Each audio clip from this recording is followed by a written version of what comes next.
What's on your mind?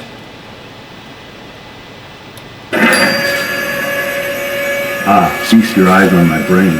It's a dazzling network of lights and mechanisms, the very heart of my intelligence. Who knew circuits could look this fabulous? Inside of this box is the AI robot that I have been working on for some time. It's currently packed up for travel, ergo the protective coverage on the front. I'm going to take it home and start developing it a little bit more granularly in a more controlled setting. But regardless, that is what I've been up to over the past couple months since my last video. Now I have an extensive video that is more like a video log of the existing work I've done on this, certain concepts and things I've utilized in order to make it possible. And you're welcome to check that out. It's on the channel here. I'll put a link below. But what I'm moving into is trying to, like I said, get this machine to be more nuanced in its interaction with me. I want it to very much act as a helpful chatbot assistant, but I have to really work on the interfacing and the latency between all the API calls and things like that. So I'm going to take it home and I'm going to try to actually make this work on a local AI on my M1 MacBook as opposed to constantly calling out to the web. But regardless, this is just a check-in post to kind of continue to log progress on the machine and to continue to display the work I've been up to. So it all starts with the breakdown of the eyes. I thought the eyes were a little bit less than ideal because I made them on an older 3D printer, kind of in a hurry. None of the screws were the same across the entire build, and the print quality wasn't great. So we recently got some new 3D printers from Bamboo Labs, and they are stellar with high accuracy and speed. And I definitely wanted to use the opportunity to redo the eyes, and they've been a lot more professionally made and all the screws match, and since it's the second time building it, it was a lot easier.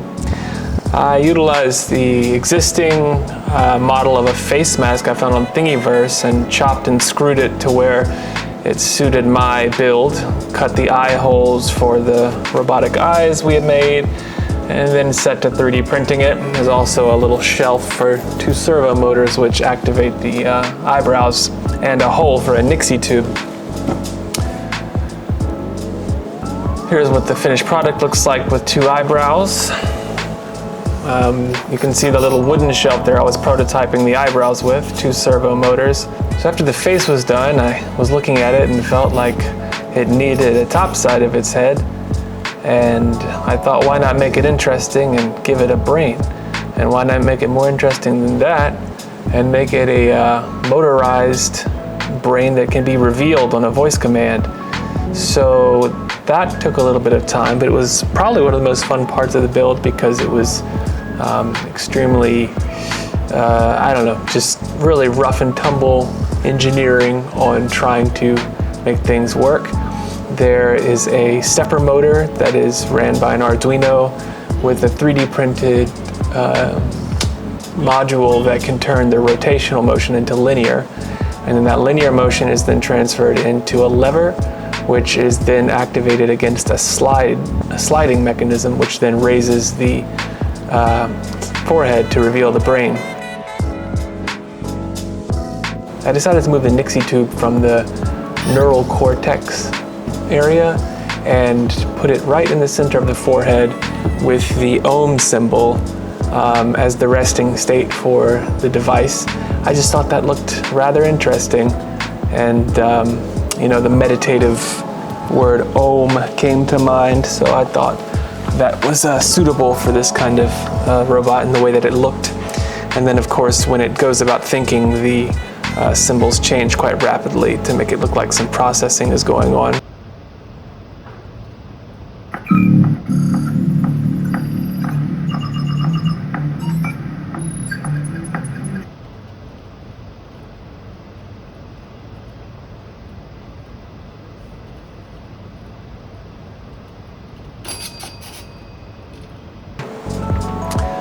Inside the machine, nothing's really changed. I kind of neatened up where the high voltage regulator goes that powers the Nixie tube. I gave the speaker a proper 3D printed container that holds the microphone. The mouth got changed as well, and instead of a mechanical mouth, I moved over to the Cylon effect mouth, and I tripled the LEDs and put it behind a 3D printed facade so that it diffuses them a little bit.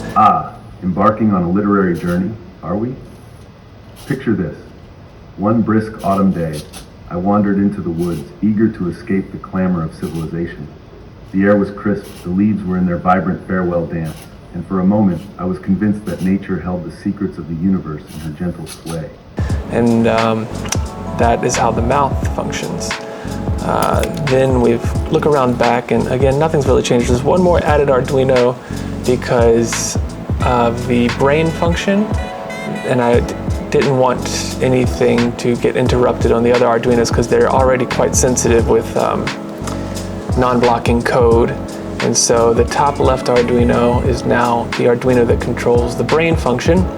If you look around, you'll see that I used an old Apple router in order to keep a dedicated network for the device. And then that just all goes right into the dongle for the USB-C on the MacBook.